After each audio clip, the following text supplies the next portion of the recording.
como un pequeño preámbulo, son funciones, pero que tienen una forma vectorial, pero funciones que dependen de un parámetro. Estas funciones ya las hemos visto cuando veíamos la recta en su forma paramétrica. Acuérdense que podía yo despejar x como una función de t, x igual a 3 veces t, y igual a t menos 5, cosas como esas. Esas son funciones vectoriales. A x, a y y a z los puedo combinar como si fuese un vector y generar lo que se llama una función vectorial de variable escalar. Normalmente estas funciones son aplicaciones diferenciales, es decir, son funciones que voy a poder derivar, voy a poderlas estudiar, voy a poder hallarles el límite y voy a poder además utilizarla en aplicaciones que están orientadas principalmente a la mecánica y al estudio de su geometría. O sea, este capítulo lo vamos a dividir en dos partes. Uno, estudiar la geometría la primera parte, estudiar la geometría de estas funciones, y la segunda parte, darle una aplicación a la mecánica, a la física. ¿De acuerdo? Eso es lo que vamos a hacer en este capítulo. Las funciones vectoriales las vamos a representar con una f de función o cualquier otra letra con una flechita encima para denotar su naturaleza vectorial, y es el dominio de definición.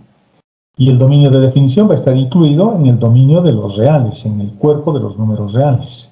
Y sus imágenes van a ser vectores en el plano o en el espacio, o en general en cualquier dimensión. En general, en cualquier dimensión. ¿De acuerdo? Para el caso del espacio, tendremos un vector como este. Fíjense, yo le voy a dar valores a t, voy a tomar valores del dominio de definición, es decir, un escalar, por eso se llaman funciones de variable real, funciones vectoriales de variable real. Yo voy a tomar un real y lo voy a evaluar en la función vectorial. Y la función vectorial va a tener sus componentes x, y y z en base canónica, y estas componentes, por lo tanto, para nosotros ya no van a ser simplemente números, ahora van a ser componentes funciones o funciones componentes. ¿De acuerdo? Eso es lo que vamos a tener. Exactamente igual como en la ecuación de una recta, cuando lo parametrizábamos en términos de t, lo mismo. Es exactamente la misma idea. Esas veces yo ya estaba, cuando teníamos la recta parametrizada en términos del parámetro t, nosotros ya estábamos definiendo una función vectorial de variables real. Esa es una función vectorial de variables real, la recta y sus ecuaciones paramétricas. Pero en general no solo voy a tener rectas, en general puedo tener cualquier tipo de curva. Por lo tanto, estas funciones, en general, geométricamente, sirven para describir o generar curvas en el espacio.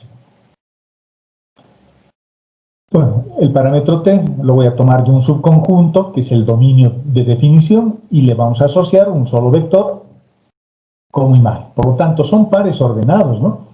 Son pares ordenados donde la primera componente es un escalar, t, y la segunda componente es un vector, f de x y z. Entonces yo podría trazarme pares ordenados para ir graficando, ¿no? Puedo decir, mi primera componente de mi par ordenado es un escalar que se llama t, y mi segunda componente es un vector. Entonces, es como cálculo 1. En cálculo 1 hacían una tablita para poder graficar esas funciones. Acá puedo hacer lo mismo, solo que la segunda componente no es un real, no es un escalar. La segunda componente va a ser un vector en una dimensión dada. Puede ser dimensión 3, como puesto ahí en el documento, o puede ser dimensión 2, o puede ser dimensión 2, que corresponderá a una curva en el plano. A cada xy, a cada una de estas xy, y o zi, fíjense que le estoy denotando a cada una de esas componentes con un subíndice, porque puedo tener más componentes.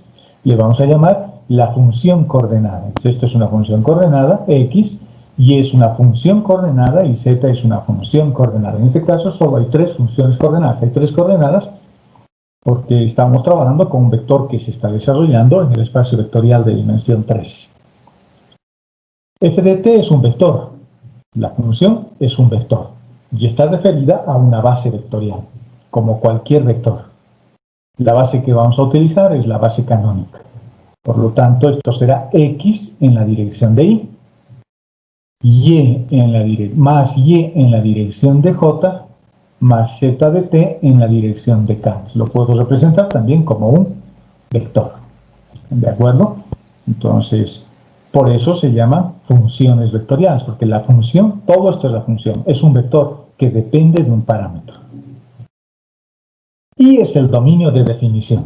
Como cualquier función que uno estudia, necesitamos tener el dominio de definición.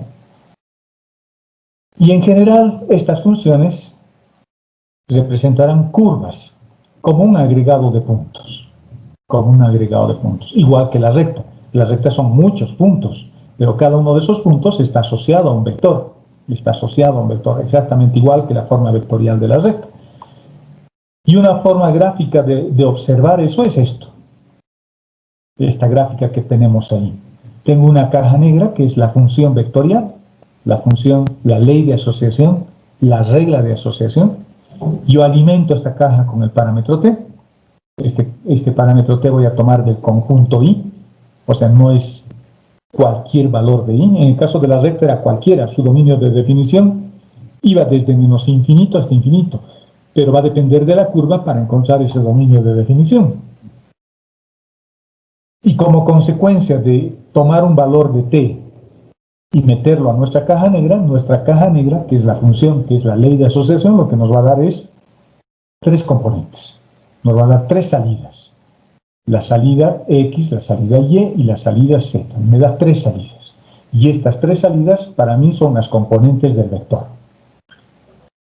Entonces, si quiero verlo geométricamente, podríamos tener una cosa como esta. Para cada valor de t, yo voy a tener un vector diferente. Para t igual a 0, para t igual a 1, para t igual a 2, para t igual a 3, para t igual a pi, y voy a ir generando esta curva.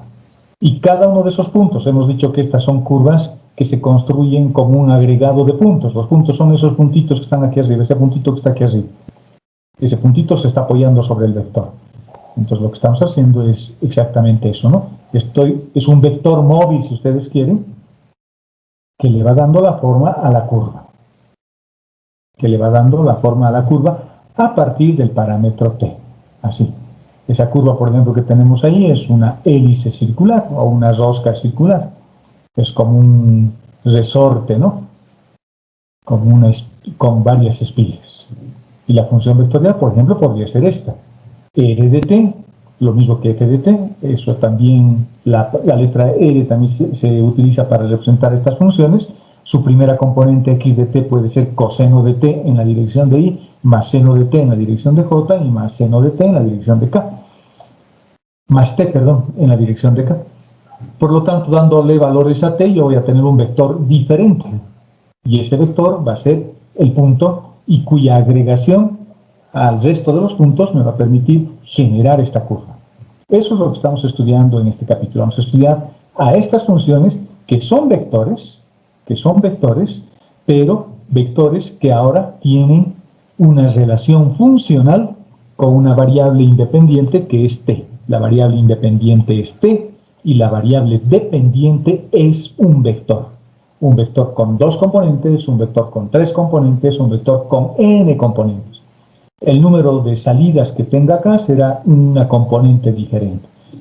No puedo tener solo una salida, ¿no? Porque estaríamos en cálculo 1. Yo meto aquí t y aquí sacaría x. Es una función que solo tiene dos variables. Una variable dependiente que sería x y una variable dependiente que es t.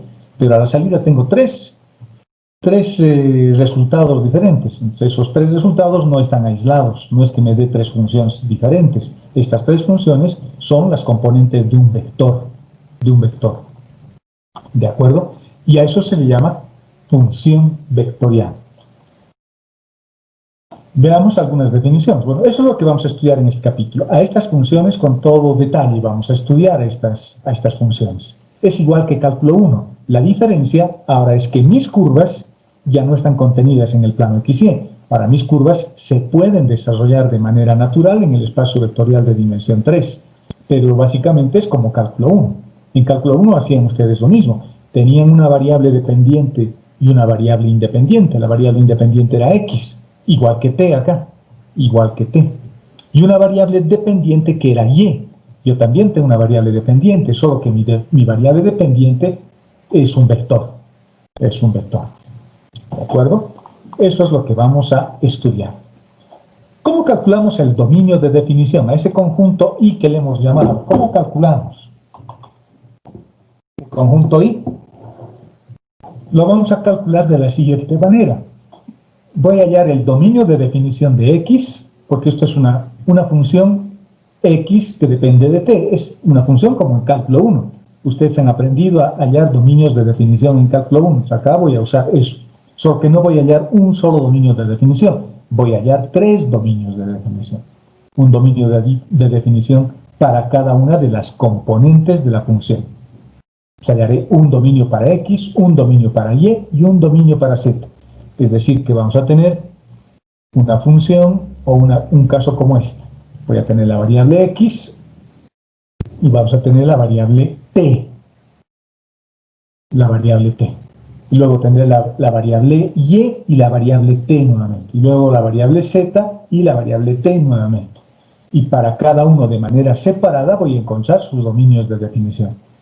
Estoy encontrando el dominio de definición de X, acá estoy encontrando el dominio de definición de Y, que le estoy llamando X sub 2, acá el dominio de definición de Z, que le estoy llamando X sub 3, ¿y por qué no estoy usando X, Y y Z?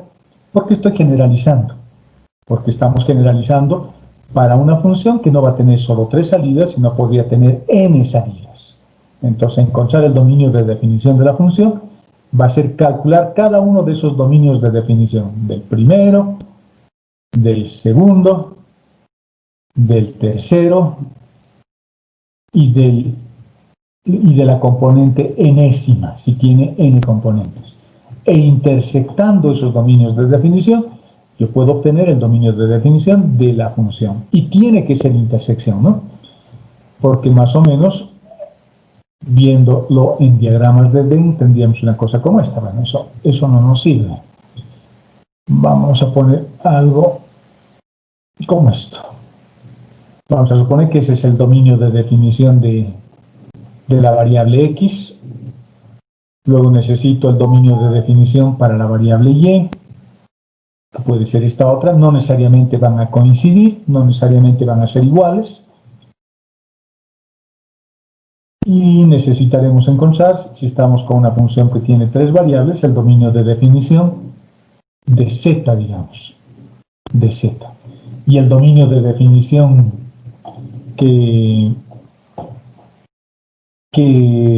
sirve para la función f de t, para esta función f, va a ser la intersección que va a estar acá.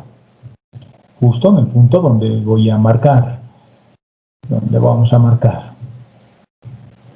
Esta va a ser nuestro dominio de definición, digamos, este lugarcito que tenemos acá. Donde está ese punto negro, esa región, es el dominio de definición de la función E, de la función vectorial. Sirve para X, sirve para Y y sirve para Z. Fíjense que acá hay una región, esta no sirve, solo sirve para X. Esta solo sirve para Y y la de abajo solo sirve para Z. Estoy viendo una función como esta, con 3 componentes. Si tuviese más componentes, tendré más diagramas de Venn, ¿no? Más dibujos de esta forma, y la intersección de todos los dominios de definición me define el dominio de definición de la función propiamente dicha. O sea, eso es cálculo 1. No hay mayor consideración que hacer porque esto es cálculo 1. Esto es cálculo 1. Algo importante en estas funciones es aprender a graficarlas. Cuando es una recta es fácil de dibujar porque puedo obtener la forma simétrica de la recta, puedo tomar el punto y puedo ver su vector direccional y con eso puedo graficar.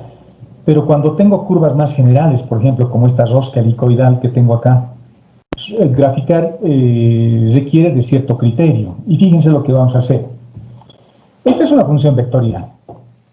Esa es una función vectorial. Tiene su componente en X y tiene su componente en Y. O sea, es una curva en el plano XY. Y está expresado como combinación lineal de su base, y j. Por lo tanto, como solo tiene dos vectores su base, seguramente el espacio vectorial es de dimensión 2 y por lo tanto esta curva lo tengo que dibujar en el plano. ¿Cómo se grafica? Bueno, se puede combinar varias cosas, pero una forma podría ser, por ejemplo, ver cuáles son las componentes.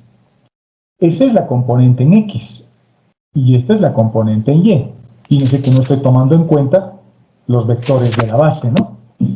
Y a la primera componente le estoy llamando X, 2 coseno de t, y a la segunda componente le estoy llamando Y, porque quiero obtener su ecuación escalar de punto, es decir, la ecuación que conozco, la ecuación de cálculo 1, una ecuación que dependa de X y de Y, ya no una ecuación vectorial, sino una ecuación escalar.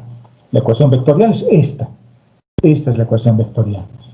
Y yo quiero obtener a partir de esta ecuación su forma escalar, es decir, la ecuación de una circunferencia, la ecuación de una parábola o de lo que sea, la ecuación de una función polinómica, lo que vaya a salir.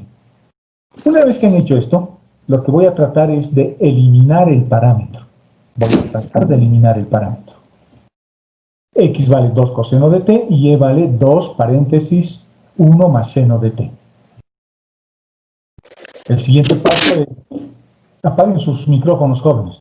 El siguiente paso va a ser desarrollar esto, o distribuir el 2 entre el 1 y el seno, y este 2 de la función y lo estoy llevando al otro lado.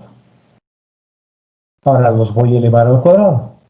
X al cuadrado va a ser igual a 4 coseno al cuadrado, y y menos 2 elevado al cuadrado va a ser igual a 4 seno al cuadrado. Y fíjense que hemos eliminado el parámetro t porque los voy a sumar. Por lo tanto voy a sumar miembro a miembro. Voy a tener x al cuadrado más paréntesis y menos 2 elevado al cuadrado igual a 4. Y esto, en el plano XY, es una circunferencia, cuyo centro está en 0,2. En el espacio, si os dijera, en el espacio esto no sería una circunferencia, ¿no? En el espacio esto sería un cilindro. Hay que graficar, o lo graficaríamos como un cilindro. Pero estamos en un espacio vectorial de dimensión 2. Como solo tengo dos variables, dos componentes asociados a sus vectores y j, esto está dibujado en el plano XY, en el plano XY. El plano XY, X, la variable X generado por y generado por J. Esto es el plano XY. Por lo tanto, en el plano XY tengo esta circunferencia. Su centro está en 0 en X, es decir, acá, y en Y está en 2, acá. El centro, por lo tanto, es una cosa como esta, ¿no? Lo voy a dibujar, lo voy a resaltar, simplemente para que lo veamos. Ese punto que tengo ahí es el centro de la circunferencia y su radio vale 2. La distancia desde acá hasta la circunferencia vale 2. Vale 2. Aquí está, igual a 4. Por lo tanto, su radio vale 2. 2, 2, 2, 2. Es lo que estoy generando. Y el vector, el radio vector que ustedes ven moviéndose, que yo lo estoy moviendo, es el vector, ¿no? Es la función vectorial. Para cada valor de t, yo voy a tener un vector diferente. Pero ese vector no se mide desde acá. El vector se mide desde acá. La función vectorial. Se mide siempre desde el origen de coordenadas. El vector es ese. Y con ese vector estoy generando esa circunferencia. Veamos su dominio de definición. Para eso voy a fijarme acá. ¿Qué pasa si t vale 0? Si t vale 0, x vale 2 y y vale 2. Partimos de acá, de 2, 2. De ahí estamos partiendo. ¿De acuerdo? Y si lo hago variar hasta 2pi, seguramente voy a llegar nuevamente a ese punto. Pero nuestro punto de partida es este, no es el origen de coordenadas. Porque en el origen de coordenadas debería tener 0, 0, ¿no? Las componentes de este vector deberían ser 0, 0. Y no tengo. Para que sean 0, 0 tendría que ser, por ejemplo, en pi medios, fíjense, en pi medios. En pi medios el coseno se hace 0. Coseno de pi medios es 0, multiplicado por 2 es 0, x vale 0. Y y en pi medios vale 4, por lo tanto el vector sería 0,4. Y este vector es este. 0 en x y 1, 2, 3, 4 en Y. Ese es el vector. Y para este punto, para el origen de coordenadas, ¿cuánto tendría que valer t? T creo que tendría que valer menos pi medios. Menos pi medios. O 3 pi medios, que es lo mismo. 3 pi medios, coseno de 3 pi medios vale 0. El seno de 3 pi medios vale menos 1. Por 2 vale menos 2. Más 2 vale 0. Por lo tanto, x vale 0 y y vale 0. Estamos en ese punto. ¿Se dan cuenta? Entonces, dándole valores a t, yo voy construyendo ese vector que están viendo, que se está moviendo así, y está describiendo la curva. A eso se le llama función vectorial de variable real. ¿Quién es el real en este caso? El real es la variable t. ¿De acuerdo? Eso es lo que estamos haciendo. Esta gráfica está hecha con el GeoGebra, lo pueden ustedes graficar. Esto es lo que yo he graficado en el GeoGebra. Y esto lo he graficado parametrizando la función parametrizada, esto he graficado como función vectorial utilizando el MATLAB. He hecho dos gráficas, en el GeoGebra y en el MATLAB. En el MATLAB, fíjense, sale lo mismo, ¿no? El eje X, solo que acá no nos muestran los ejes X y Y con dibujitos como en el GeoGebra, pero el eje X está acá y el eje Y está acá. El origen de coordenadas está acá, en este punto. 0 en X y 0 en Y. Y crece hacia arriba. Es exactamente lo mismo que esto. ¿De acuerdo? Eso es lo que estamos haciendo. Veamos un poco con el MATLAB cómo puedo graficar esta curva. Fíjense cuál es la curva. La curva es esta. Estas son las ecuaciones paramétricas de la curva, así se llaman. Las ecuaciones paramétricas de la curva. Y esta es la forma vectorial de la misma curva. La forma vectorial de la curva. La forma paramétrica de la curva, donde solo estoy tomando en cuenta las funciones componentes, las componentes que son funciones ahora.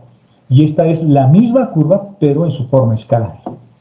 En su forma escalar. Esa es la ecuación escalar de la curva. En los tres casos, esa función, estas dos o esta otra, es la misma curva. Es la misma curva. La curva que representa esta circunferencia en su forma vectorial, en su forma paramétrica, son las componentes del vector, y en su forma escalar. En su forma escalar. En el GeoGebra he dibujado esta función.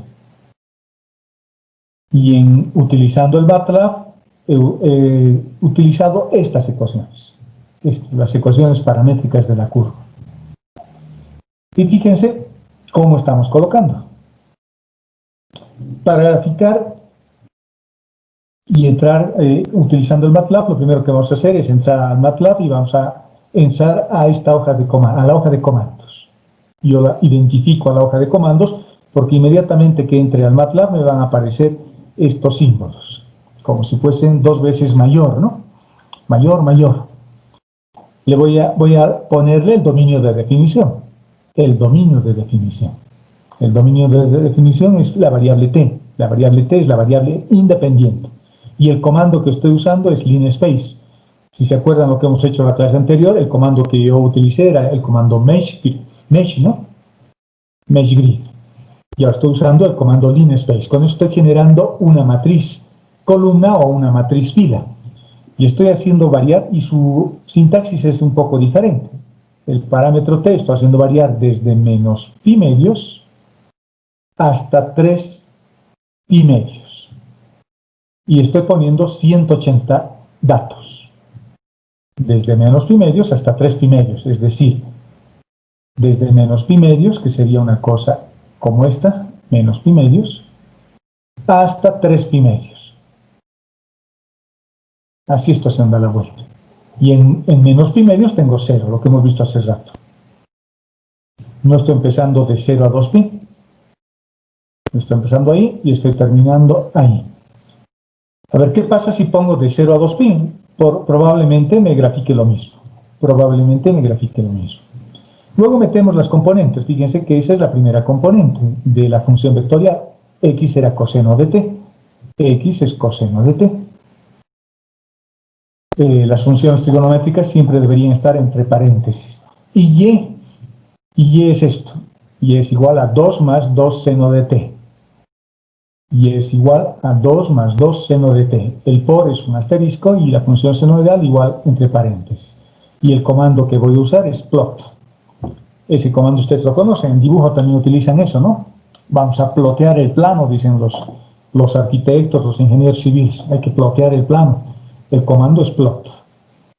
Y se utiliza plot solamente porque mi curva está en el plano. Pero si mi curva estuviese en el espacio, yo debería poner plot 3. Paréntesis x, y, z. Pero mi curva está en el plano, porque solo hay variables x y y. Por lo tanto, el comando que voy a usar para graficar es el comando plot. Y este grid on es simplemente para darle un poquito...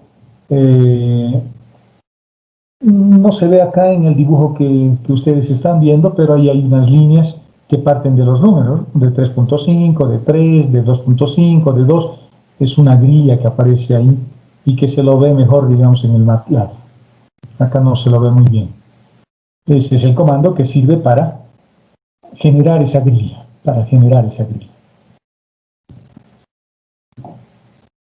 ¿Qué pasa ahora si tengo una curva en el espacio? Dibujar curvas en el plano no es muy complicado. Esta es una curva en el plano, porque tengo I y J, dos vectores que definen la base, un espacio vectorial de dimensión 2. Esta curva está dibujada en un plano, en el plano XY. Pero si tengo mi curva dibujado en el espacio, es más complicado de graficar. Fíjense, quiero dibujar esta curva. Y esta curva, si lo queremos hacer en el espacio, si lo quiero dibujar en el espacio, lo tengo que hacer intersectando superficies, intersectando cilindros. Por eso hemos estudiado cilindros en el capítulo anterior. Y el procedimiento es básicamente lo mismo, se hace exactamente igual. Fíjense que ahora la función vectorial me lo están dando como un vector. Las componentes son funciones x, y z. Esta curva no creo que tenga una forma escalar, como en este caso, en el espacio. No creo que haya una curva en forma escalar en el espacio. Seguramente la única forma de representar esa curva para nosotros por ahora va a ser la función vectorial o la curva como una intersección de dos superficies. Fíjense en la definición que hicimos al principio, teníamos exactamente eso, ¿no? La función vectorial, toda esta es la función, todo eso que está con rojo es la función. Y tenemos ahora sus componentes que son funciones. Ahora, en este ejemplo que estamos resolviendo, esto se llama x, esto se llama y esto se llama z. En esta caja, acá tendría x igual a t, y igual a t al cuadrado y z igual a t al cubo. Entonces esas son las salidas, ¿no? Yo meto un valor de t, por ejemplo acá, y aquí voy a tener un t igual a 1, digamos, aquí voy a tener 1, 1, 1.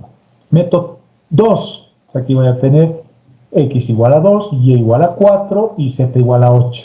O sea, tengo otro vector. Y no puedo trabajar con vectores paralelos, tengo que trabajar con el vector que sale, porque si no estaría cambiando la trayectoria, la forma de la curva. Si t vale 3, tendremos aquí 3, aquí tendremos 9 y aquí tendremos 27. Si t vale 4, así sucesivamente. Si t vale menos 1, si t vale menos 2. Si yo estudio esta función, me fijo el dominio de definición de la variable x. ¿Cuál es el dominio de definición de la variable x? ¿Quién me dice? ¿Cuál será su dominio de definición? De menos infinito a infinito. Correcto, desde menos infinito hasta infinito. No hay restricciones. No estoy insistiendo mucho en dominios de definición porque eso es cálculo 1. Pero normalmente hay que tomar en cuenta uno o dos criterios, ¿no? Hay que evitar las divisiones por cero y hay que evitar los números complejos. Acá no tengo posibilidad de tener números complejos ni divisiones por cero. Por lo tanto, para la variable x, su dominio de definición va desde menos infinito hasta infinito.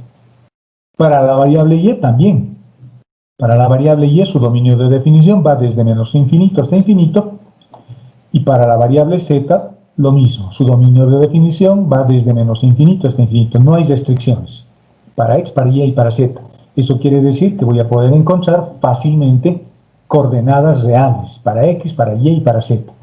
X, Y y Z, es decir, las coordenadas de este vector, no pueden ser números imaginarios ni pueden ser números con divisiones por cero, ¿no? Estamos estudiando el cálculo en el dominio real. Por lo tanto, las componentes de este vector tienen que ser reales. Este tiene que ser un real. Y no tiene restricciones. Este puede tomar cualquier valor. Este también tiene que ser real. Y este también tiene que ser real. Entonces no tengo limitaciones. El dominio de definición va a ser el dominio de definición de X, el dominio intersectado con el dominio de definición de Y e intersectado con el dominio de definición de Z. Como los tres, su dominio de definición va desde menos infinito hasta infinito, el dominio de definición de la función es lo mismo, desde menos infinito hasta infinito. Fíjense lo que voy a hacer para graficar. Voy a tomar la primera variable y lo voy a trabajar con la segunda. Y lo único que voy a hacer es reemplazar. Si x vale t, entonces en la segunda ecuación, en lugar de t, voy a colocar x, y por lo tanto tengo y igual a x al cuadrado. Esto no es una parábola. Cuidado que me digan una parábola, porque mi gráfica es una curva en el espacio. Por lo tanto, esto tiene que ser un cilindro. Y ya sabemos lo que son los cilindros. Ya hemos estudiado cilindros la clase anterior. Lo que uno va estudiando es acumulativo, ¿no? Si no me acuerdo, si no estudio, si no repaso lo que he hecho antes, no voy a poder entender y me voy a empezar a confundir y no voy a saber de dónde he sacado y voy a volver a preguntar y voy a preguntar 100 veces lo mismo. Por eso es importante que se pasen, más ahora en esta situación de dar clases a distancia, ¿no? La responsabilidad siempre recae, en este caso, en ustedes ahora, con más fuerza que nunca. Por lo tanto, este es un cilindro. En el plano XY tengo una parábola, pero esta parábola no tiene la variable z. Por lo tanto, la recta generadora va a ser la variable z. Luego, hago lo mismo con la tercera ecuación. Z igual a t al cubo.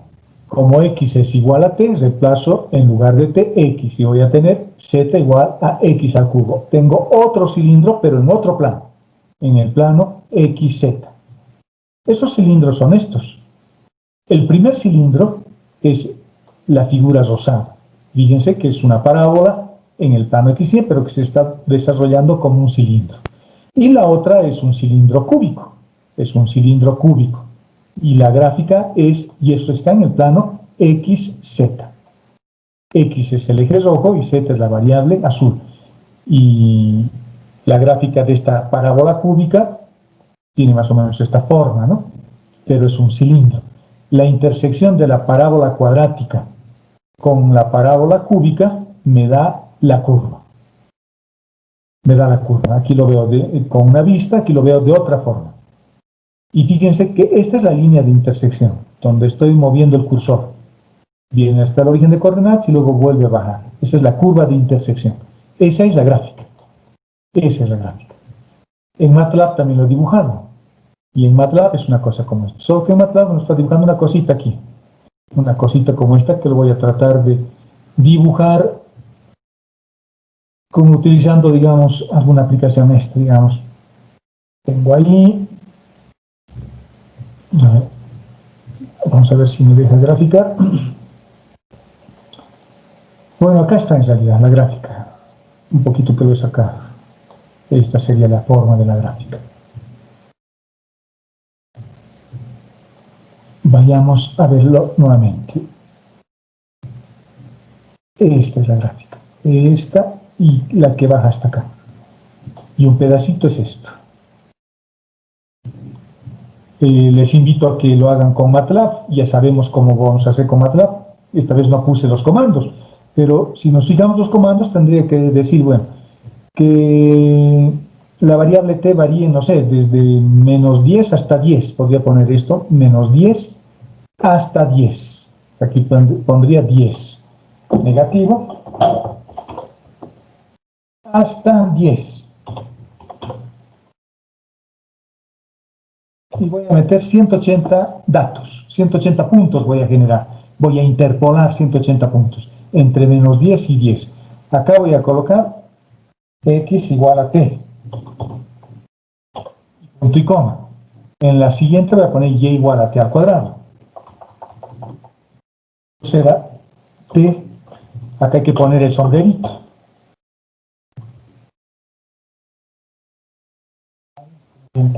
Creo que es, no me acuerdo cuál es. Alt 93 creo que es, o Alt 94.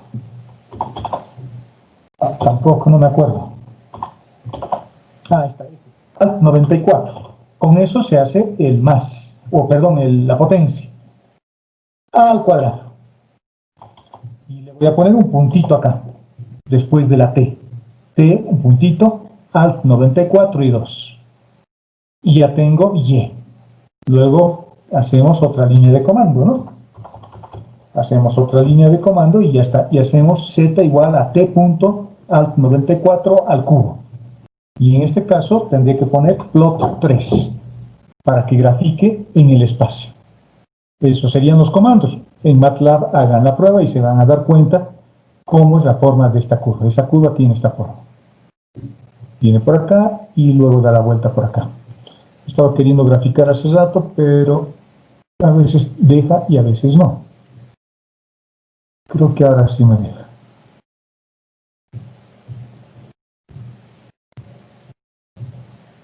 Lo vamos a pintar de otro color.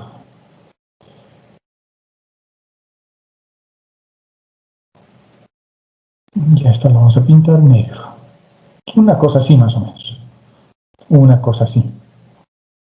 Que es lo que he tratado de dibujar acá. Pero un pedacito dibujar, ¿no? Un pedacito. Si vemos desde arriba, si nuestro punto de vista está aquí arriba, yo voy a ver esta parábola, este cilindro. La curva va a estar contenida en el cilindro rosado, pero también está contenido en el cilindro azul o celeste. Y la intersección es una cosa como esta. ¿De acuerdo? Así tendríamos que graficar. Para esto es importante, jóvenes, es importante que sepamos reconocer cilindros. Si no sé reconocer cilindros, bueno, no voy a poder hacer mucho a pulso, ¿no? Tendré que hacerlo con MATLAB o con GeoGebra, que también permite graficar curvas parametrizadas, para darme cuenta. Pero si yo más o menos veo, esto es un cilindro y este es otro cilindro en planos diferentes, yo ya me puedo dar cuenta, me puedo imaginar cómo va a ser la curva. Y acá he dibujado los cilindros y acá les estoy mostrando más o menos cómo es la intersección de esos dos cilindros. Por eso estudiamos geometría analítica antes, ¿no? Porque ahí me han enseñado que las intersecciones entre superficies generan generalmente curvas.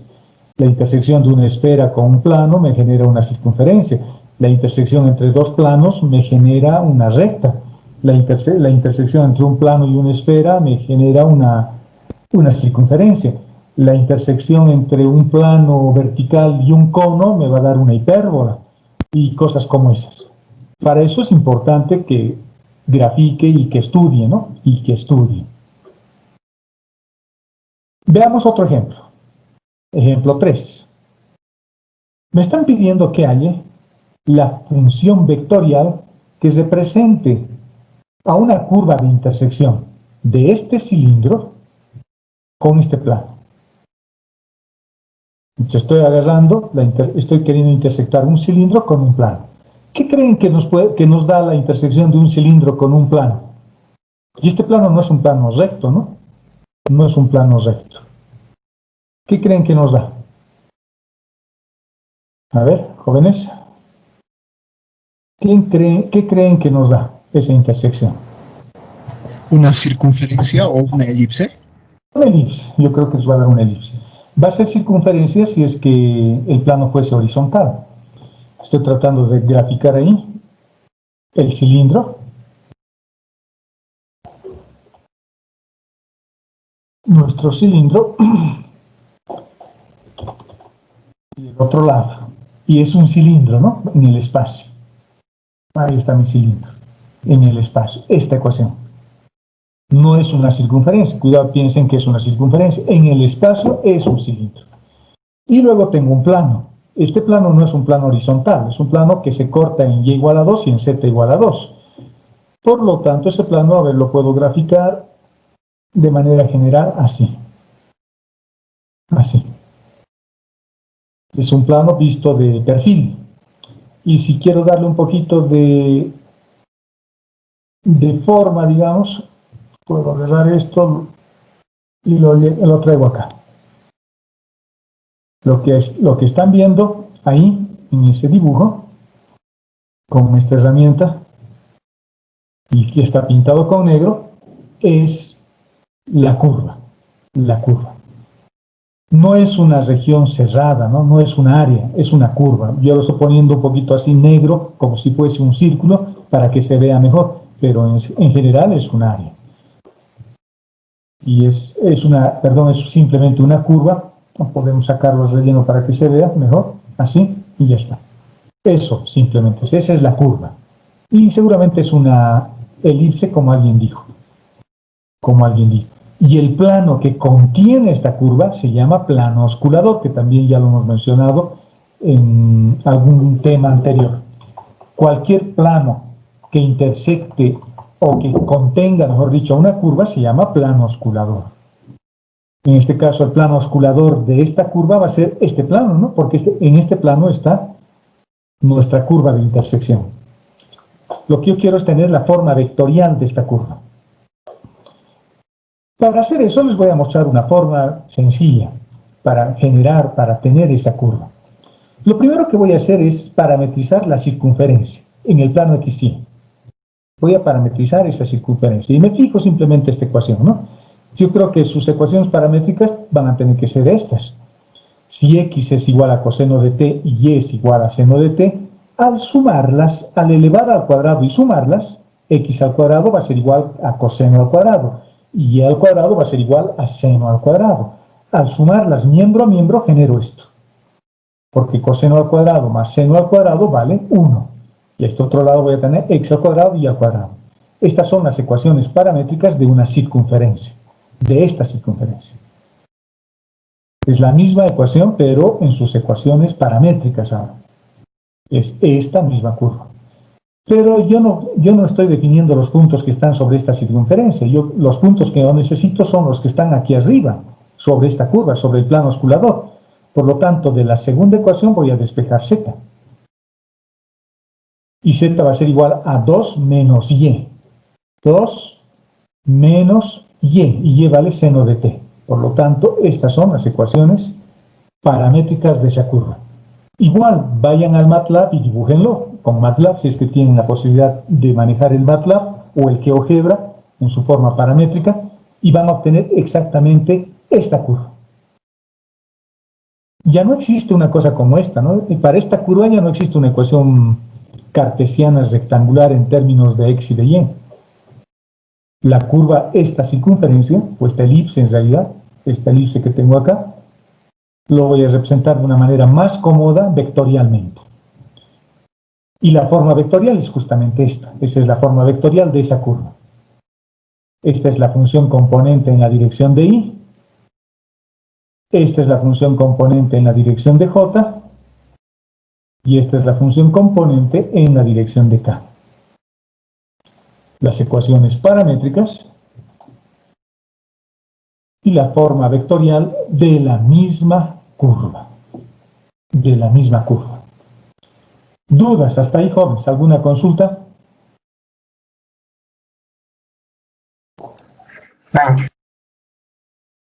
Bueno, sigamos entonces. Y ahí está. Bueno, esto lo he dibujado con el GeoGebra también. Con el GeoGebra. He graficado primero esto. Cuando ustedes utilicen el GeoGebra tienen que poner, ¿no? Meten esa ecuación, x al cuadrado más y al cuadrado igual a 1, y ponen 3D, ¿no? Cuando quieran graficar en el GeoGebra. Las gráficas en el plano y las gráficas en 3D.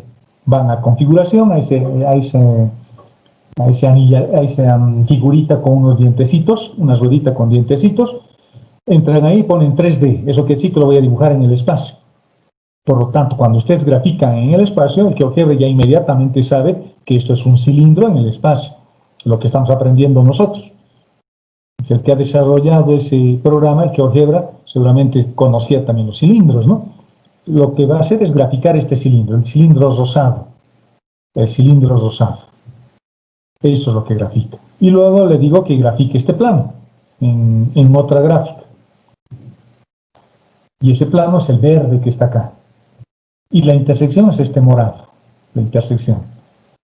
Y la curva es lo que está resaltado con negro. Esa es la forma de esa curva. ¿De acuerdo? Y el plano osculador es este plano verde, porque en este plano verde está contenida esta curva. Y es una elipse. ¿De acuerdo? Esa es la forma de la gráfica. Fíjense lo que hemos aprendido en esta parte, para que hagamos un repaso antes de hacer otras definiciones. Lo primero que he aprendido es a graficar, eliminando el parámetro. Cuando tengo curvas en el plano, hay que tratar de eliminar el parámetro. Y la manera de eliminar el parámetro es haciendo un poco de álgebra. Esto es X, identifico cada una de las componentes, eso es Y, simplificamos un poquito, elevamos al cuadrado y eliminamos T, haciendo un poquito de trigonometría simplemente. Una circunferencia de radio 2, con centro en 0,2. Bueno, acá los comandos en MATLAB para que ustedes puedan graficar.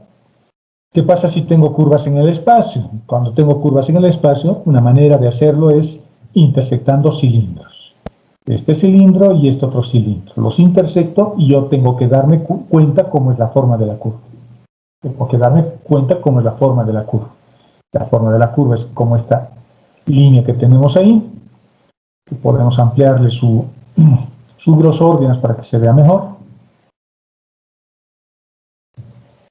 Ahí está. Lo he ensanchado un poquito el grosor. Mi dibujo no está tan bien hecho, mi pulso no es tan bueno, pero tiene esta forma. Aquí estaría dibujando solo una partecita, no esta región estoy dibujando, y es una cosa como esta. ¿De acuerdo? Es decir, este brazo está delante, en el primer octante, y esta otra línea está en el octante de abajo. En el octante de abajo está atrás esta línea, la que viene esta rama. ¿Qué sería esta? Llega hasta el origen de coordenadas y luego sube. Y luego sube. ¿De acuerdo? Eso es lo que hemos graficado. Luego, ¿qué hemos aprendido a continuación? A continuación he aprendido a generar las curvas, las funciones. Y las curvas me lo están dando como la intersección de cilindros.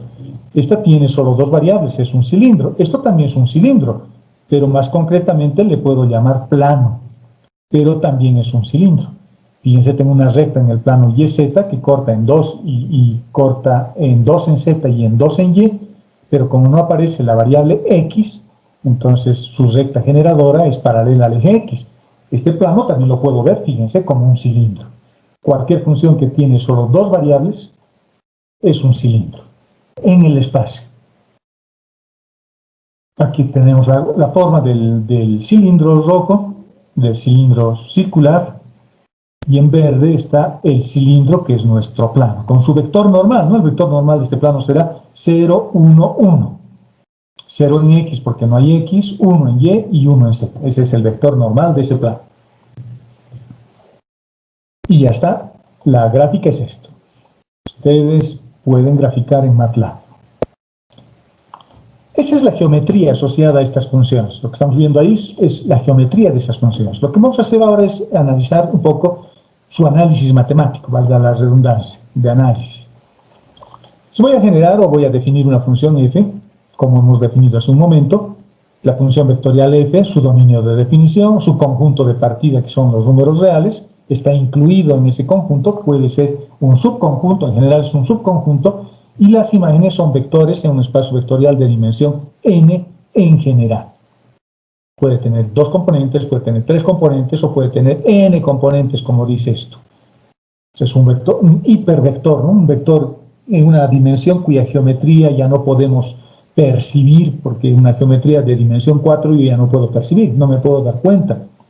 O geometrías de mayor dimensión, de dimensión quinta no me puedo dar cuenta. De dimensión 2 sí, porque puedo imaginarme las curvas que están en el plano XY, cualquier tipo de curva. Y las curvas en el espacio, bueno, requiere un poquito más de esfuerzo, pero son curvas que van a estar como esta, por ejemplo, flotando, ¿no? En el espacio. Flotando de manera oblicua en el espacio. Como esto. Está flotando de manera, esa curva está flotando en el espacio. Está apoyándose en el plano y más z igual a 2.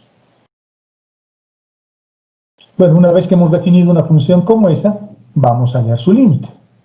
El límite se define de esa forma. Y el límite tiene que ser una función vectorial. Tiene que ser un vector, pero un vector ya con valores numéricos, porque t está tendiendo a t sub 0. Cuando yo quiero hallar el límite de una función vectorial, tengo que hacer esto. Y la definición formal de cualquier límite está recogido en lo que viene a continuación. Para que este límite exista, tiene que existir un valor de epsilon, tiene que existir un valor de delta, de tal forma que si yo resto t menos t sub 0, es más pequeño que delta, que es positivo, pero más grande que 0.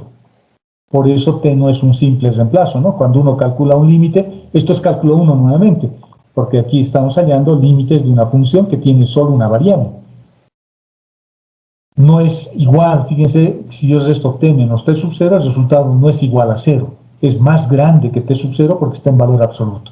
Puede ser positivo o negativo, pero en valor, en módulo, es siempre más grande que 0. Por eso decimos t tiende a t sub 0, no decimos t es igual a t sub 0. Si eso ocurre, si t tiende a t sub 0, este valor de a, que se supone que es la imagen de la función vectorial, el vector imagen, menos este otro, menos cualquier otro valor que se aproxime a t sub 0 de t, va a ser más pequeño que epsilon. Por lo tanto, esta definición me está diciendo que el límite es calcular una tendencia, no es una aproximación, no es un simple reemplazo, no es un simple reemplazo. Por eso es que puedo cancelar, entre comillas, 0 con 0, porque si mi límite, fíjense, el límite cuando t tiende a 0 y la función es t sobre t, yo diría, si t vale 0 y t vale 0, 0 sobre 0 es una indeterminación, no pudiera ser eso, pero t tiende a 0, por lo tanto en el numerador y en el denominador no voy a tener 0, voy a tener simplemente algo muy cercano a 0, ¿no? Pero no 0. ¿Cómo calculo el límite? El límite se calcula leyendo un poquito este teorema. Hay dos formas de calcular estos límites. La forma matemática, digamos, que seguramente hacen uso los matemáticos, los que estudian matemática por pura diversión. Entonces habrá que demostrar que existe un epsilon y habrá que demostrar que existe un delta y que están relacionados entre sí y que se cumplen estas inecuaciones. Habría que demostrar una cosa como esa. Una demostración formal, esta es una formación eminentemente matemática. Otra forma de demostrar que un límite existe es calculando el límite de todas y cada una de las funciones componentes o de las funciones coordenadas. Y el límite existirá si existen todos esos límites. Entonces, esto es cálculo 1 elevado al cuadrado o al cubo o a la potencia. Porque si en cálculo 1 ustedes resolvían un límite, acá tienen que resolver 2 o 3 o n en general. Tengo que hallar un límite para cada una de las componentes. Y el límite va a existir si existen cada uno de esos resultados, de los límites que estamos calculando. ¿De acuerdo? Eso es importante. Y el límite es una herramienta fundamental para estudiar muchas cosas. Con el límite yo estudio continuidades. Con el límite yo estudio derivadas. La derivada no es más que un límite. Por lo tanto, lo primero que uno tiene que estudiar cuando empieza a estudiar el cálculo de estas funciones, el cálculo ordinario en estas funciones, es estudiar el límite. Y esta es la primera definición que estamos haciendo formal, ¿de acuerdo? Una definición que aparece en todos los libros, están en todos los libros. En el Shaun que les he pasado también está esta definición.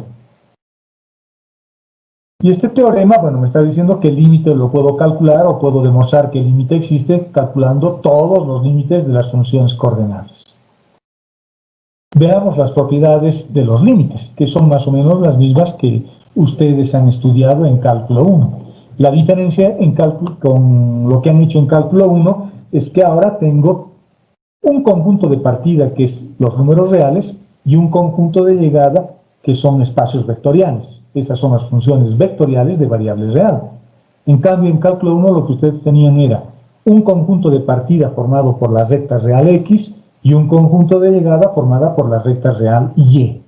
Entonces, mi conjunto de partida y mi conjunto de llegada eran cuerpos numéricos, eran reales, eran escalares. En cambio, en estas funciones no. Mi conjunto de partida sigue siendo un conjunto de reales, el cuerpo numérico de las reales, un intervalo de ese cuerpo. Pero mi conjunto de llegada ya es un espacio vectorial. ¿De acuerdo? Entonces vean la diferencia, ¿no? Ahora yo estoy mezclando variables que tomo, variables independientes que tomo del conjunto de los reales, y imágenes mejor, que son vectores.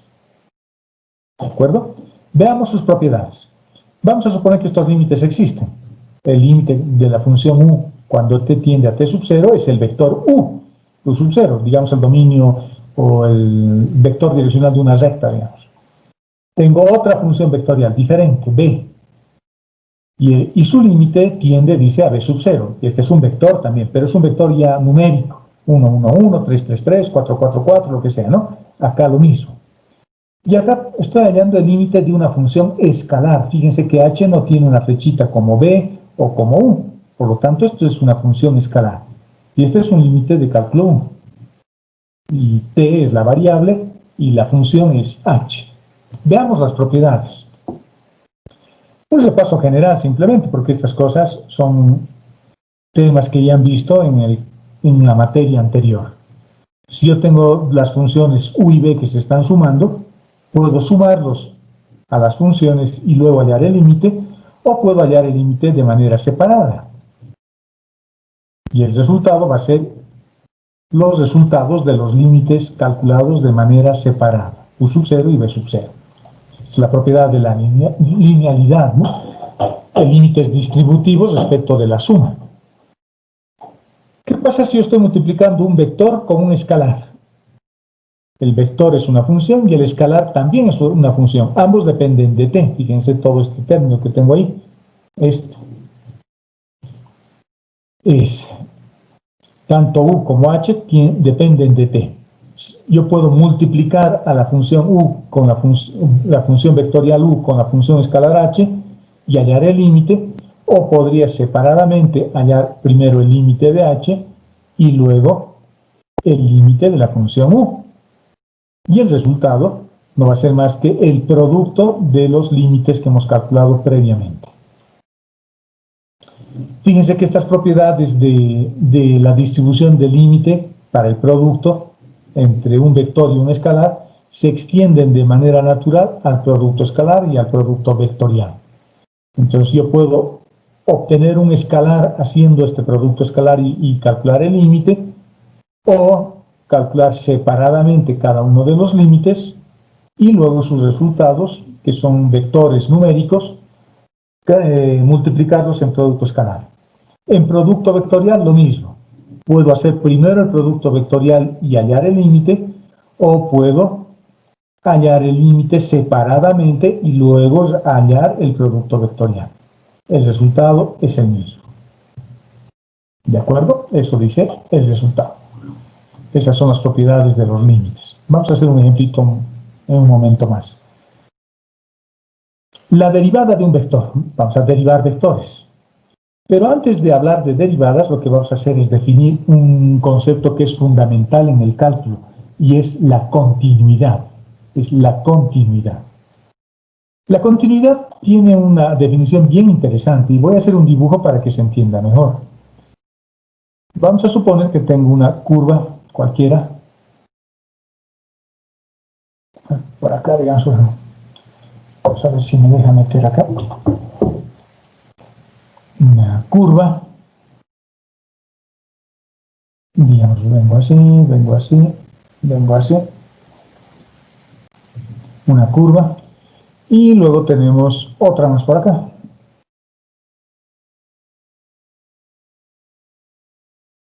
Y viene así, cualquier curva. Y este puntito está roto. Es discontinuo. Nosotros estamos parados, vamos a suponer acá. Y ese es el punto para el valor del parámetro t. Ese es, en el instante t sub 0 estoy ahí. Imagínense que t es el tiempo. Me empiezo a mover por acá hasta llegar al punto t sub 0. Para que el movimiento fluya, para que sea continuo el movimiento, no debería estar rota la función, porque acá no puedo hacer nada en ese punto. En ese punto no podemos hacer nada, no puedo saltar, no puedo hacer nada, la función no puedo hacer nada en ese círculo que estoy poniendo como referencia. Ahí no puedo hacer nada en este puntito. Pero en principio yo no sé, me empiezo a mover. Y hay otra persona aquí abajo que está viendo también el mismo instante, en el mismo instante, pero él está viendo este otro lado. Él está viendo este lado. Y de ese punto azul. Otra persona acá está viendo este punto azul y yo estoy viendo el punto negro. Y se supone que el punto negro y el punto azul están definidos en el punto T sub 0. ¿Qué dice la definición de continuidad? Como yo estoy acá y me estoy moviendo por este lado, lo que yo voy a hacer es calcular el límite. Voy a calcular el límite. Y con el límite voy a encontrar el valor del punto negro. Ese vector voy a encontrar, el punto negro. Y hay la otra persona que está viendo desde otra perspectiva, desde otro punto de vista, está viendo el punto azul. Para que el límite exista, o para que la función sea continua, el punto negro y el punto azul deberían ser los mismos. Y esa es la definición de continuidad. Entonces yo calculo el límite y digo, en T sub 0 el vector es 1, 1, 1. He calculado el vector 1, 1, 1. Pero la otra persona, la que está aquí abajo, me dice, no, en T igual a T sub 0, el vector es 2, 2, 2. Entonces, si yo estoy viendo una cosa y la percepción de la otra persona es otro vector, esa función es discontinua. Ese es el concepto de continuidad. Bien sencillo. Al que le tengo que preguntar yo es al límite. Y la otra persona, hay alguien que me va a decir que ese límite vale algo, que ese límite vale un vector cualquiera. Y los resultados debieran ser el mismo. Y eso es lo que dice esta ecuación. Esta ecuación así tan simple tiene tres partes. Primero, el límite debe existir. Esto tiene que existir. O sea, tengo que calcular n límites. Con 2 límites, 3 límites o los límites que hagan falta. Tiene que existir el límite. La función tiene que estar definida en T sub 0. O sea, alguien me tiene que decir cuánto vale esto. T sub 0. U de T sub 0. Y ambos resultados deben ser iguales. Se debe verificar esta ecuación. Si a mí me dicen el vector, la persona que está viendo desde aquí abajo me dice tu vector es el vector 2, 2, 2 y yo le pregunto al límite, porque esa es la herramienta que yo tengo y le digo, a ver, yo no puedo ver bien, así que te preguntaré a vos. Le pregunto al límite y le digo, ¿cuánto vale el límite para t igual a t sub 0, la función? ¿Cuál es su imagen de la función? Y el límite me dice es el 1, 1, 1. Y la otra persona me está diciendo es el 2, 2, 2. Como ambos vectores no son iguales, decimos o concluimos de que la función es rota. Los dos tienen la razón, el límite tiene razón. Y la otra persona también tiene razón porque están viendo dos cosas diferentes. Eso ocurre en las funciones parte entera, ¿no? ¿Se acuerdan? De cálculo 1. En las funciones parte entera ustedes tenían gráficas como estas. Tenían una gráfica ahí, luego tenían otra gráfica por acá, y así como graditas. Y tenían que el valor aquí valía, por ejemplo, 2, y luego venía otra persona y decía, no, justo en x igual a 2, yo veo otra cosa. Y ahí le poníamos vacío, así un círculo sin relleno y otro círculo lleno. Es exactamente lo mismo a lo que estoy haciendo acá. Yo estoy viendo esto y otra persona está viendo esto. Ambos tienen la razón. Si yo estoy en esta posición, y con el límite yo hallo esto que vale, no sé, y igual a 1, y igual a 2, lo que sea. Pero la otra persona que está acá está viendo y igual a 4, y igual a 5. Está viendo otra cosa en este punto. Esta función es discontinua. Ambos tienen la razón. Ambos tienen razón. Si la función está discontinuada, está rota la función, entonces voy a tener obviamente dos resultados diferentes. ¿De acuerdo? ¿Quién es el que nunca miente? El que nunca miente siempre es el límite.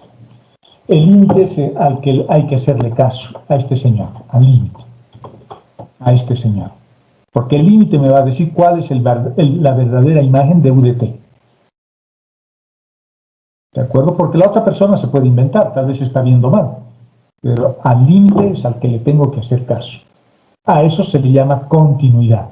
Por lo tanto, si yo quiero estudiar la continuidad de una curva, lo que tengo que hacer es calcular el límite, nada más, y ver si ese límite existe, nada más. El límite debe existir, eso es fundamental, el límite tiene que existir. Porque si no existe el límite, quiere decir que su imagen de este vector, no sé, si no existe, digamos, el vector que estamos obteniendo, vayamos a nuestro dibujo, a nuestra definición inicial, esa cajita que habíamos dibujado. Si yo hallo este límite, está bien. Ya tengo la primera componente que he calculado, luego encuentro el segundo límite. Ah, perfecto, también he encontrado. Pero cuando llego al tercer límite, si el límite sale infinito, por ejemplo, no puedo tener un vector 2, 2 infinito, ¿no? Yo diré, ese límite no existe. O el límite para la última variable, que es z, tal vez me dice que no existe. Ese límite no existe. No puedo calcular ese límite. Por lo tanto, no puedo tener un vector en el espacio con una componente que no puedo calcular. Ese vector tiene que ser un vector que debe existir.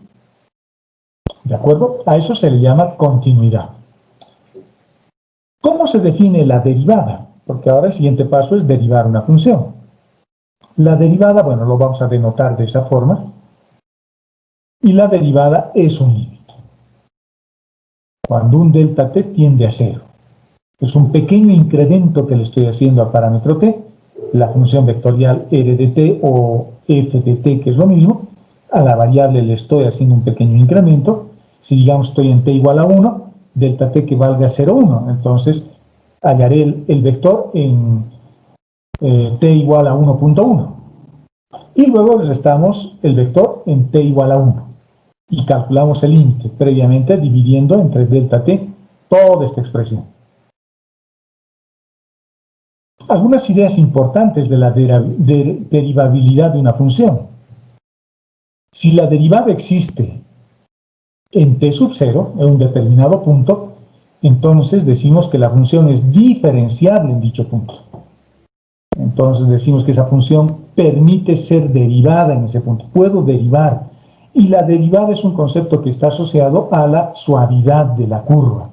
Y la suavidad de la curva quiere decir que la curva tiene que tener cambios de pendiente graduales, así. Esta es una curva derivable.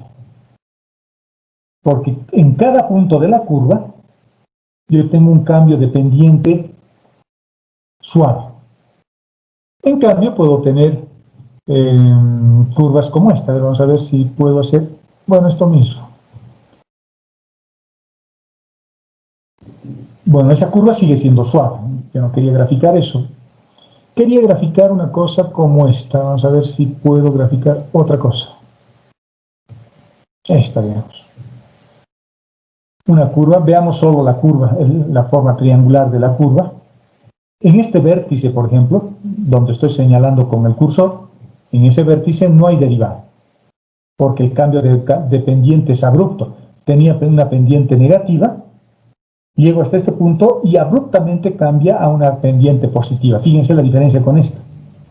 Acá no, hay pendientes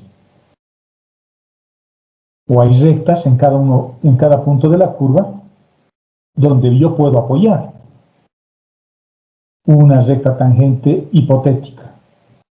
Puedo apoyar muchas rectas. A estas curvas por eso se les llama espacios vectoriales de rectas tangentes. Fíjense, en cada punto puedo trazar una recta. Acá es lo mismo. En cambio, en este punto no, en el vértice no. Cuando yo tengo quiebres angulares, como en este vértice, como en la función valor absoluto, en este punto donde existe ese quiebre angular, no existe derivada. El siguiente inciso que dice, bueno, lo primero que estamos viendo es el inciso A, ¿no? El inciso A. Si existe derivada, entonces es diferenciable en ese punto. Quiere decir que existen muchas rectas tangentes a la curva en ese punto.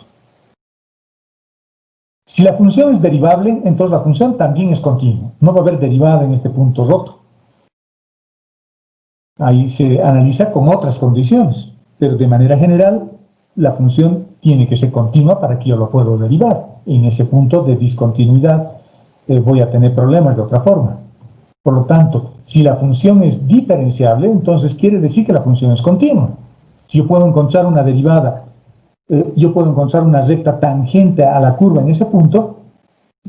Fíjense lo que estoy hablando, una recta tangente. Seguramente en ese punto yo debería poder ser capaz de encontrar el vector direccional de la recta. El vector direccional de la recta. En este puntito. Fíjense que aquí he dibujado varias rectas. Unas más largas que las otras. Ahí estoy ampliando una de ellas. Acá tengo otra recta. Para escribir la ecuación de esa recta necesito su vector direccional y el punto. El punto es fácil. Simplemente reemplazo t sub 0 en el vector y ya tengo el punto. Si yo puedo trazar o puedo encontrar estas rectas tangentes, la función es diferenciable. Y eso al mismo tiempo implica que es continuo. Es continuo. Pero el recíproco no se cumple, ¿no? Porque la función puede ser continua, pero no ser derivable.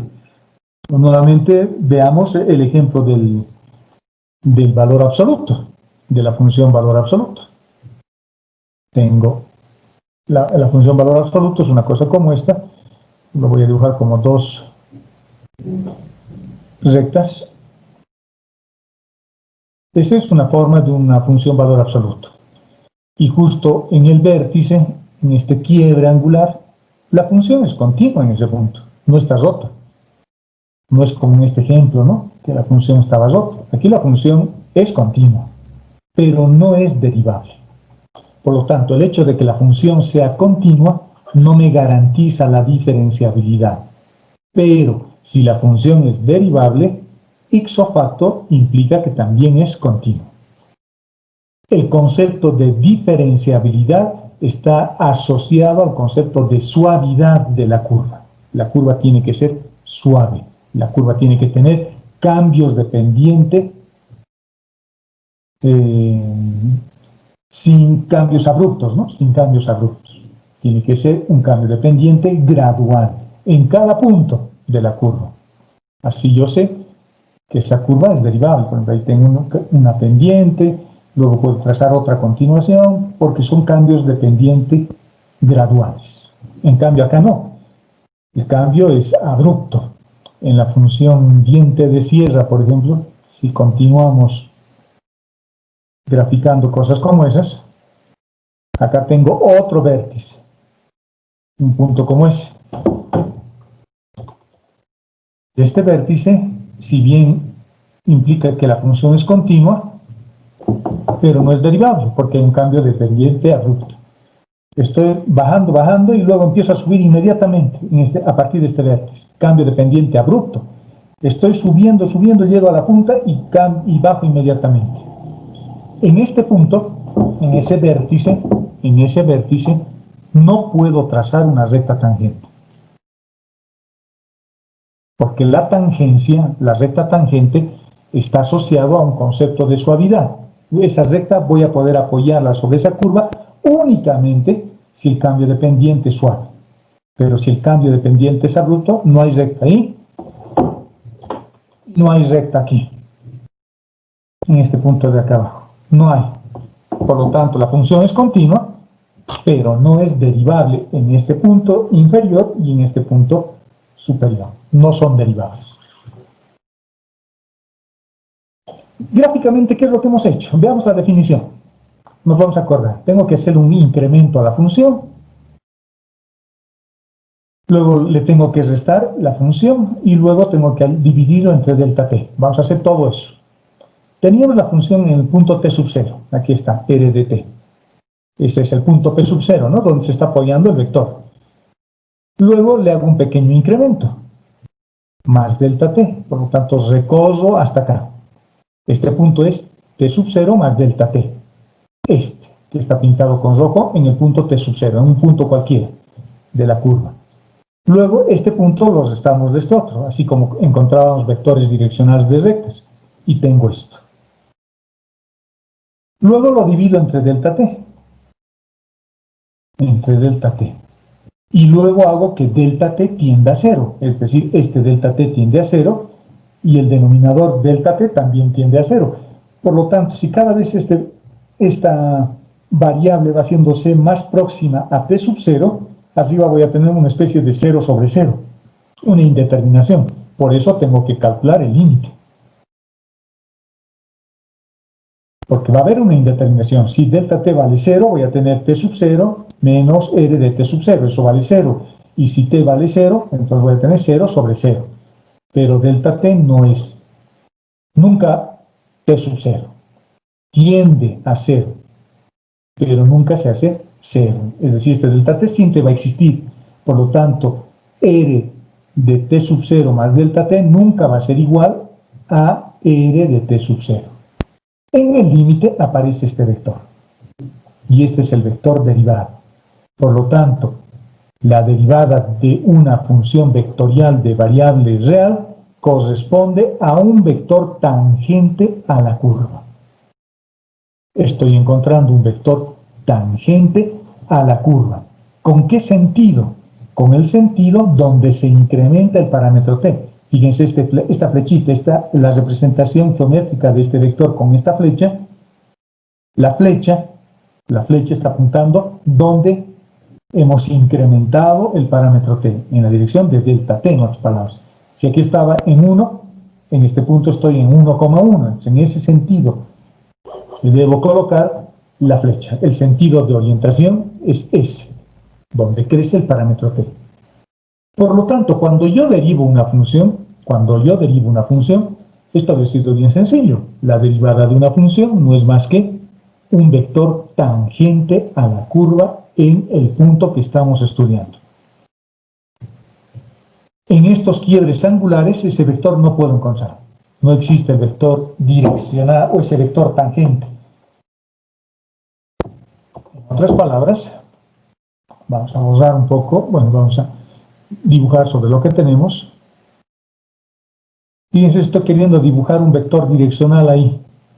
No existe, este vector no existe, porque este es un quiebre angular con cambio de pendiente abrupto.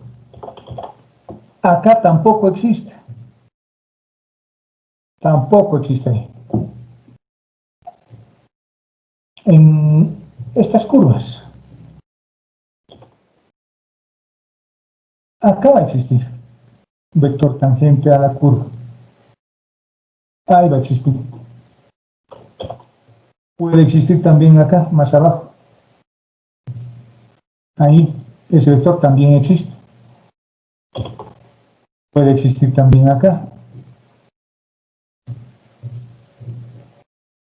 Tangente a la curva. Por eso, a estas curvas, cuando son derivables, se les llama espacios vectoriales de dimensión 1, porque es una curva, su dimensión más representativa es 1, y se le llama espacio de rectas tangentes. ¿De acuerdo? Si yo necesito de que mi curva en general sea una curva de rectas tangentes. La recta, yendo a la recta, cuando nosotros escribimos la ecuación de una recta, a ver, vamos a ver si lo puedo graficar por acá, a una recta. La recta era así, nuestra recta, y la recta tiene su vector direccional, y lo dibujábamos así, tangente a la curva. Es más, lo puedo poner encima, tangente a la curva. En este caso, es un espacio vectorial de rectas tangentes, que es la propia recta. Y cuando tengo curvas más generales, estos vectores también existen, estos vectores, pero esos vectores ahora son tangentes a la curva, ya no se desarrollan, ya no están pegadas a la curva, porque la curva es una línea recta, ya no es una línea recta. La curva es una línea curva, pero es como si encontrara un vector direccional en cada puntito. Cuando yo derivo, hago exactamente eso. Estoy encontrando un vector direccional en cada punto de la curva, porque la derivada existe, porque la función es diferenciable. En cambio, esto no. Esto no existe, y esto otro tampoco existe. Porque el cambio de pendiente es muy abrupto, es muy inmediato. ¿De acuerdo?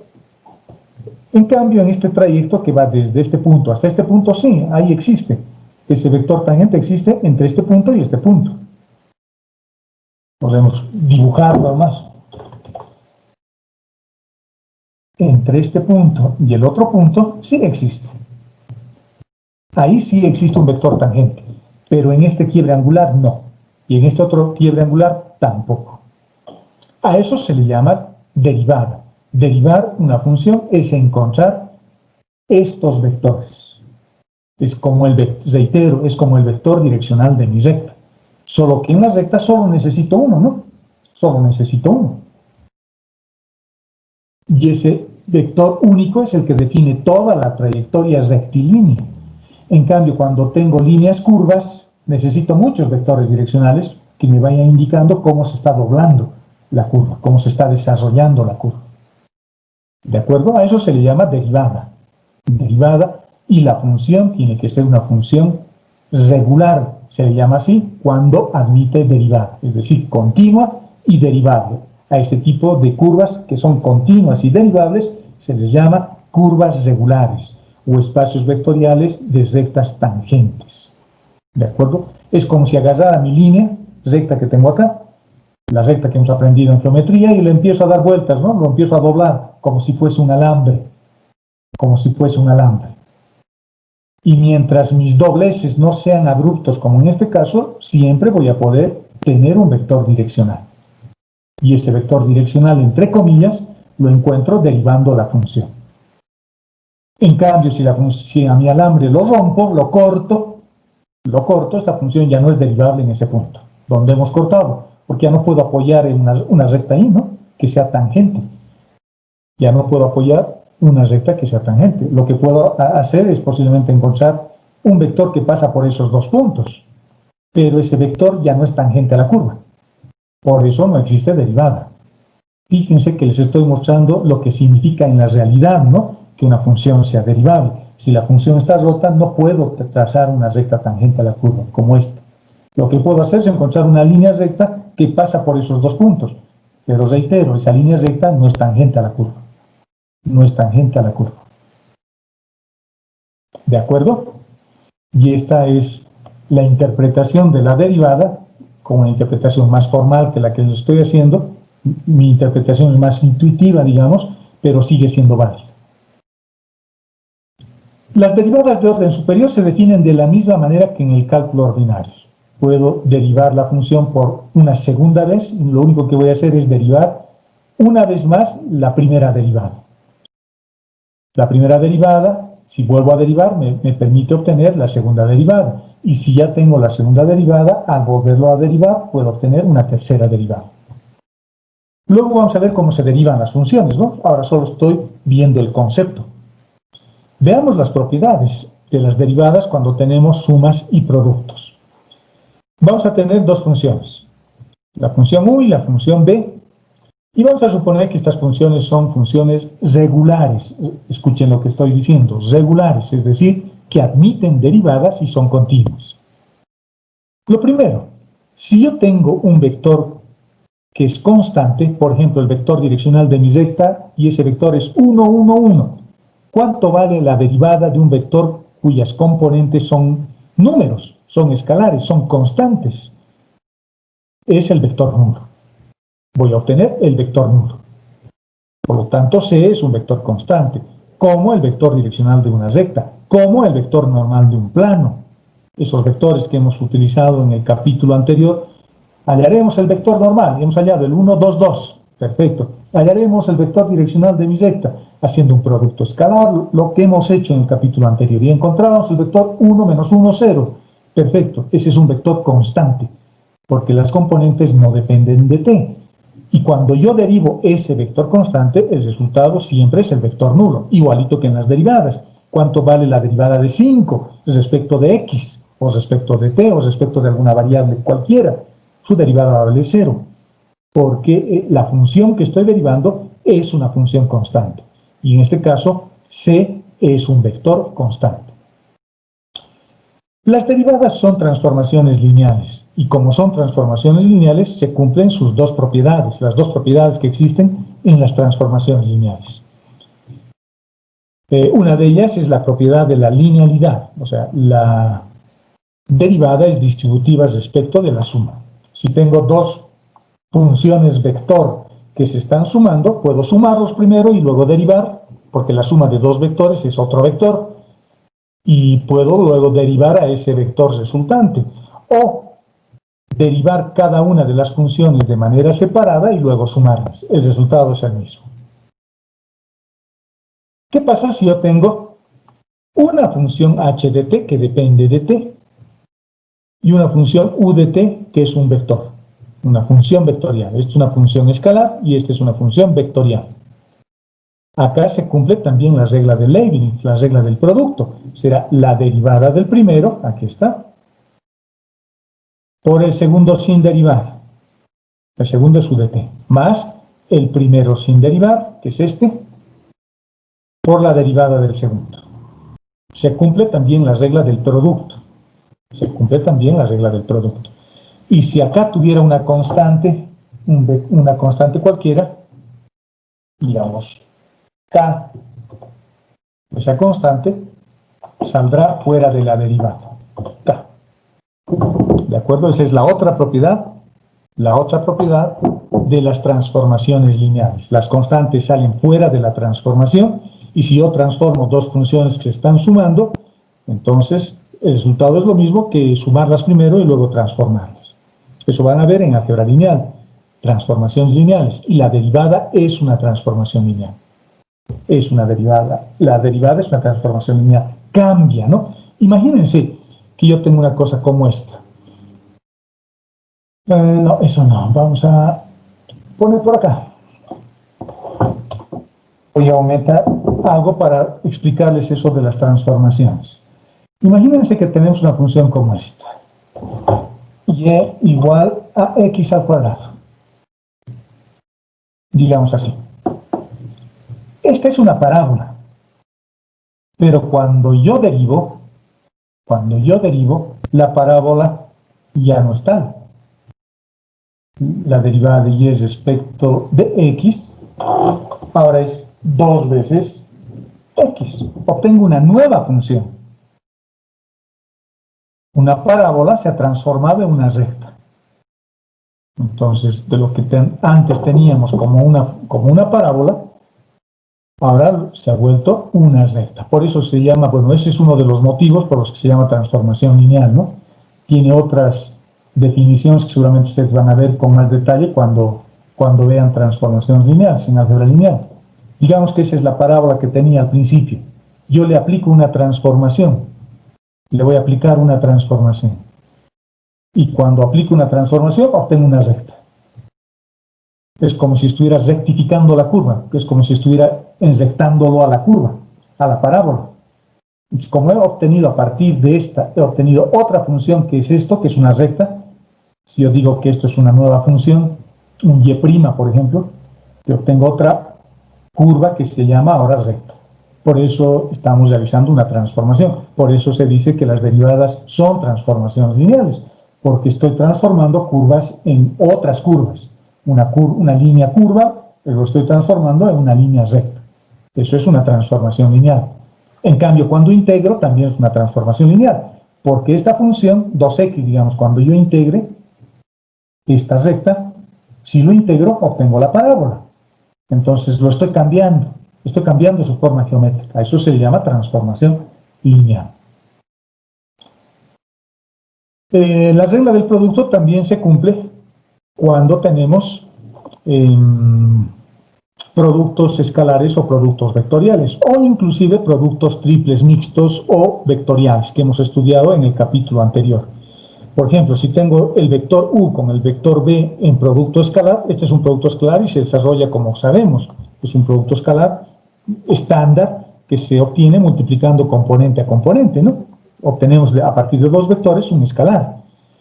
A eso se le llama contracción. Eso no es una transformación, eso es una contracción. Estoy contrayendo, estoy transformando algo que tenía dirección a multiplicar con otra cosa que tenía dirección. Estoy obteniendo un escalar que no tiene dirección.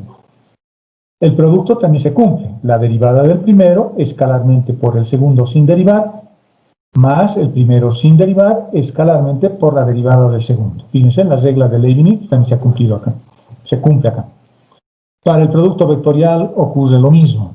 La derivada del primero, que está por acá, vectorialmente por el segundo sin derivar, en producto vectorial ahora, más el primero sin derivar, por la derivada del segundo multiplicado vectorialmente. Y si tengo productos mixtos, también. O sea, la derivada del primero por el segundo sin derivar, por el tercero sin derivar, más el primero sin derivar, derivado el segundo sin derivar el tercero, más el primero y el segundo sin derivar y la derivada del tercero. No importa si son productos mixtos o productos vectoriales puros. Si tengo 4 vectores, también se cumple la regla del producto. ¿De acuerdo? Por lo tanto, esta es una extensión natural del cálculo ordinario, solo que ahora esas reglas de las derivadas las estamos extendiendo, reitero, de manera natural a estos objetos que son los vectores. Los vectores. Y cuando tengo constantes, 5, 4, 9, saldrán fuera de la derivada, fuera de la transformación. Esto que tengo acá, esta ecuación, la del inciso B, son las dos propiedades de las transformaciones lineales. Se distribuyen con la suma y las constantes salen fuera de la transformación. Esas son las dos propiedades de las transformaciones lineales. Veamos ahora, porque aquí hemos hablado de una cosa bien interesante. Si yo tengo un vector constante, su derivada dice que vale el vector nulo. Y yo conozco vectores que son constantes. El vector i, el vector j y el vector k son vectores constantes. El vector i es 1, 0, 0. Es decir, ninguna de las componentes del versor unitario i dependen de t. Son números. Es el 1, es el 0 y es el 0. Las componentes del vector i. Las componentes del vector j, lo mismo. Son componentes constantes, no son componentes funciones. Sus componentes para el vector o el versor unitario j será 0, 1, 0. O sea, si yo derivo ese vector, la derivada tiene que ser el vector nulo. Para acá exactamente lo mismo. Y me acaban de decir que si yo derivo una constante es el vector nulo y si yo tengo sumas tengo que distribuir. O si tengo productos tengo que multiplicar y utilizar la regla del producto. Acá tengo un producto. Tengo esta escalar como si fuese h multiplicado por este vector, solo que este vector es una constante. Por lo tanto, cuando yo derivo una función vectorial, tengo que hacer uso de estas propiedades que estamos anotando ahí. Tendría que decir la derivada del primero por el segundo sin derivar, más el primero sin derivar, U1 de t, por la derivada del segundo. Pero la derivada del segundo va a ser el vector nulo, porque i es un vector constante. Lo mismo para la segunda componente. Será la derivada del primero por el segundo sin derivar, más el primero sin derivar por la derivada del segundo. Pero el segundo es un vector constante, por lo tanto su derivada vale 0, más la derivada del primero por el segundo sin derivar. Sin derivar. Estoy usando las reglas que hemos anotado antes, ¿no? Estas reglas. Esta, la del producto, estoy acordándome. Más el primero sin derivar por la derivada del segundo. Nuevamente la derivada del vector k es el vector nulo. Por lo tanto, considerando la regla del producto y la derivada de una constante, la derivada va a estar dada por esto, simplemente. Por eso, simplemente. ¿De acuerdo? Las derivadas son así. Entonces, cuando yo derivo un vector que está en base canónica, esto es válido solo para la base canónica. Si yo tuviese otra base, posiblemente ya no se cumpla. Para mí, se va a cumplir mis derivadas, así como estamos definiendo, porque la base es canónica, porque la base está formado por vectores constantes. No está formado por vectores que dependan de la variable t. Existen otros espacios vectoriales donde sus bases, los vectores equivalentes a i, a j y a k, son también funciones que dependen de t, o dependen de x, o dependen del ángulo, dependen del radio. Son vectores mucho más generales, y esas bases son mucho más generales. A esas bases les llama bases locales. porque voy a tener una base diferente para cada punto del espacio. Vamos a ver en este capítulo algo parecido en la última parte. Pero cuando mi base es esta, la base canónica, y la base canónica tiene por vectores al vector i 1, 0, 0, al vector j 0, 1, 0 y al vector k 0, 0, 1, las derivadas que aparecen y utilizando esta propiedad, principalmente esta, queda sin efecto. Solamente tendría esto y esta otra se anula, porque u de t es i y el vector i es constante, y como es constante es el vector nulo. Por lo tanto, todo esto se va a volver el vector nulo. El vector nulo más esto es esto mismo, por propiedades del vector nulo que hemos visto cuando veíamos espacios vectoriales. Por lo tanto, a partir de ahora, si ustedes quieren derivar un vector, la derivada de un vector no es más que derivar sus componentes. ¿De acuerdo? Solo hay que derivar las componentes. Y vamos a quedar acá. Estos ejemplos y lo que viene a continuación lo vamos a ver en la siguiente clase. Vamos a terminar, yo creo, bastante bien, con bastante tiempo antes del primer parcial. Así que no tenemos por qué torturarnos mucho. Ahí quedaremos jóvenes. ¿Hay alguna duda con lo que hemos estudiado hasta acá? ¿Alguna duda, alguna consulta, algo que no quede claro, algo que quieren que vuelva a explicar? No estaba bien explicado, dice. Qué bien, me alegro, jóvenes. Y gracias. Fíjense, para cerrar acá con un repaso bien general. Yo reitero y reitero porque esa es la única manera de enseñar, bueno, es la mejor manera de enseñar y es la mejor manera de aprender, haciendo lo mismo a cada rato, hasta volvernos buenos o entender bien. Lo que yo voy a tener ahora es una función que va a ser un vector, el vector que hemos estudiado los vectores que hemos estudiado en el capítulo 1, solo que ahora mis vectores ya no van a ser 1, 1, 1 o cualquier otro vector. Ahora son vectores cuyas componentes son funciones. Funciones de una única variable que es t. El parámetro que estamos usando es t. ¿Por qué se le llama t? Porque t lo puedo asociar con el tiempo. A la variable t lo puedo asociar con el tiempo. Entonces yo podría pensar de que es una trayectoria esta ecuación. Y de que en cada momento yo tengo la posición de una mosca o de una partícula en general o de un cohete que está yendo a la luna y que en cada momento tengo su posición. También lo puedo asociar, lo puedo ver así a estas funciones. Si lo veo geométricamente o solo matemáticamente, entonces voy a tener una ley de asociación que es la función y esta función es el mago, porque este es el que me genera tres vectores. Perdón, no vectores, tres componentes. Y esto tiene que ser un vector. Y las tres componentes, este señor los va a generar a partir del parámetro t.